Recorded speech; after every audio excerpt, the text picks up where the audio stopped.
Hello అండి. ఈ వీడియోలో మనం వసంత పంచమి రోజు చేసే పూజా విధానం గురించి పూర్తిగా తెలుసుకుందాం. ముందుగా పూజ చేసే స్థలాన్ని ఈ విధంగా అందంగా అలంకరించుకోవాలి. మాఘ శుద్ధ పంచమిని వసంత పంచమిగా పరిగణిస్తారు. అంతేకాదు ఈ రోజున సరస్వతీదేవి పుట్టినరోజు. అందుకే సరస్వతీదేవికి విశేషమైన పూజలు జరుపుతారు.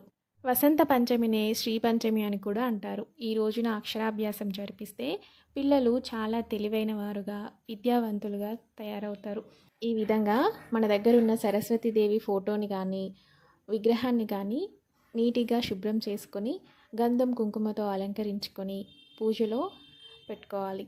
అమ్మకి తెలుపు రంగు చీరైనా, తెలుపు రంగు పుష్పాలన్నా, తెలుపు రంగు అక్షింతలన్నా చాలా ఇష్టం. అందుకే ఈరోజు వీలైనంత వరకు తెల్లటి పుష్పాలతో పూజించండి. ఈ విధంగా అమ్మవారిని తెల్లటి పుష్పాలతో అందంగా అలంకరించుకోవాలి. ఈ రోజున అమ్మవారికి అష్టోత్తరం చదివేటప్పుడు కూడా తెల్లటి అక్షింతలనే వాడాలి. వసంత పంచమి రోజు ఏ తిథి ఉన్నా, ఏ వారం ఉన్నా పట్టించుకోని అవసరం లేదండి. మీ ఇంట్లో చిన్నపిల్లలు ఉన్నట్లయితే వసంత పంచమి రోజు వాళ్ళకి అక్షరాభ్యాసం చేపించి సరస్వతీదేవి పూజ జరిపిస్తే మంచి విద్యావంతులుగా, మంచి తెలివైన వారుగా వృద్ధిలోకి వస్తారు. నేనైతే ఈ విధంగా అమ్మవారికి 2 దీపాలను పెట్టుకున్నాను. మధ్యలో కొన్ని బియ్యం పోసి వాటిలో ఒక కొబ్బరి, అందులో గౌరమ్మ, పోక, ఖర్జూర కాయిన్ వేసి అమ్మవారి ముందుంచాను. చాలామంది పూజలో వెండివి, ఇత్తడివి పూజ కోసం కొని వాటిని వాడాలని చూస్తారు. నిజానికి అమ్మవారికి ఏ దేవుడికైనా పూజ చేసేటప్పుడు సహజ సిద్ధంగా ఉండేవే వాడాలి. పువ్వులు కానీ, తమలపాకులు కానీ ఇలాంటివి ఫ్రెష్గా వాడితేనే అమ్మవారు సంతోషిస్తుంది. చాలామంది గోల్డ్ కోటెడ్ ఫ్లవర్స్ అని, సిల్వర్ కోటెడ్ ఫ్లవర్స్ అని, ఇంకా రకరకాల దీపాలు, గుందులు ఇలాంటివి తెచ్చి పూజించుకుంటూ ఉంటారు కదా. నిజానికి భక్తితో చిన్న పువ్వు సమర్పించిన అమ్మవారు సంతోషిస్తుంది. మన మనసులో భక్తి ఉండి అమ్మవారికి పూజించుకోవాలని మనం ఇష్టంతో చేసేది ఏదైనా అమ్మ సంతోషిస్తుంది.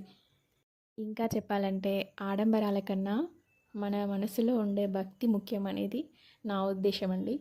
ఏ పూజలో అయినా, ఏ వ్రతంలో అయినా, ఎలాంటి శుభకార్యంలోనైనా ముందుగా మన గణపతిని పూజించాలి కదా.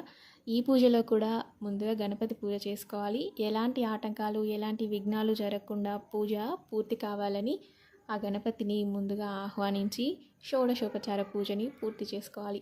విగ్రహం ఉన్నా సరే పసుపు గణపతిని ఖచ్చితంగా చేయాలండి.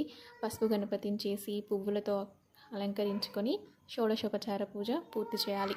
ఆ తర్వాత సరస్వతీదేవి పూజ చేసుకుంటున్నాం కదా, ఒక కొత్త బుక్ తీసుకొని అందులో ఒకవైపు ఓమని, ఇంకోవైపు స్వస్తిక్ని రాసి అమ్మవారి ముందుంచాలి. ఈ బుక్తో పాటు ఒక స్లేట్ని, 2 స్లేట్ పెన్సిల్స్ని, 2 పెన్స్ని కూడా ఉంచాలి. ఒక్కొక్కటిగా పెట్టకండి, 2 పెట్టాలి. మీ ఇంట్లో చిన్నపిల్లలు ఉన్నట్లయితే వాళ్ళతో సరస్వతీదేవి పూజ చేపిస్తే ఇంకా మంచిది. ఈ విధంగా పూజలో పెట్టుకొని సరస్వతీదేవికి షోడశోపచార పూజ, చిన్నపిల్లలు ఉన్నట్లయితే వాళ్ళకి అక్షరాభ్యాసం జరిపించాలనుకుంటే ఈ విధంగా వాళ్ళతో అమ్మవారికి అష్టోత్తరం మీరు చదువుతూ వాళ్ళతో అక్షంతలు వేపించండి, ఇంకా మంచిది. అమ్మ అనుగ్రహం వాళ్ళపైన ఉంటుంది. తెల్లటి పుష్పాలు ఉంటే వాటితో అష్టోత్తర శతనామావళి చదవాలి. లేదు అంటే ఈ విధంగా అక్షంతలతో అమ్మవారి అష్టోత్తరాన్ని పూర్తి చేయాలి. ఈ విధంగా అష్టోత్తరం అయిపోయిన తర్వాత అమ్మవారికి నైవేద్యాన్ని సమర్పించాలి. ఏదైనా ప్రత్యేకంగా నైవేద్యం చేసుంటే ఆ నైవేద్యాన్ని సమర్పించాలి. లేదు అంటే కొబ్బరికాయ కానీ, ఏదైనా పండ్లు కానీ నైవేద్యంగా సమర్పించవచ్చు. నైవేద్యం సమర్పించిన తర్వాత తాంబూలాన్ని అమ్మవారికి సమర్పించాలి. ఆ తర్వాత కర్పూర నీరాజనం సమర్పించాలి. ఇలా పూర్తయిన తర్వాత ఒక పుష్పాన్ని, కొన్ని అక్షింతలను తీసుకొని పూజలో ఎలాంటి తప్పు చేసినా క్షమించమని అమ్మవారికి చెప్పుకుంటూ మంత్రపుష్పాన్ని సమర్పించాలి. ఈ విధంగా షోడశోపచారాలతో సరస్వతీదేవి పూజ చాలా బాగా జరిగింది. మీకు ఎలా అనిపించిందో కింద కామెంట్ బాక్స్లో పెట్టండి. వీడియో నచ్చితే కనుక లైక్ చేయండి. అందరికీ వసంత పంచమి శుభాకాంక్షలు. Thanks for watching.